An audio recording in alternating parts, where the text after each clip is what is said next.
Merhaba arkadaşlar. Size şimdi yeni bir üründen bahsetmek istiyorum. Çam kozalağı ekstraktı ve zencefil ekstraktı. Covid'den sonra kronik öksürük hepimizin en büyük problemi. Bütün hastalarda bitmeyen bir öksürükten bahsediliyor. Aslında yapılan araştırmalar öksürük için en iyi moleküllerin bir tanesinin çam kozalağı içinde olduğunu gösteriyor.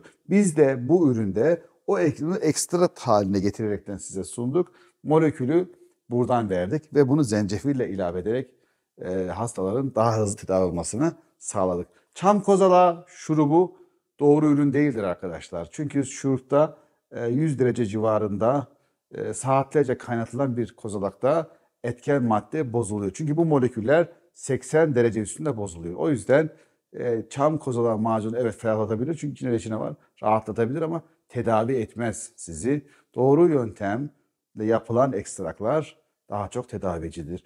Bu ürünü siz de rahatlıkla güvenli kullanabilirsiniz. İçeriğinde çam kozalağı ve zencefil ekstraktı birlikte var.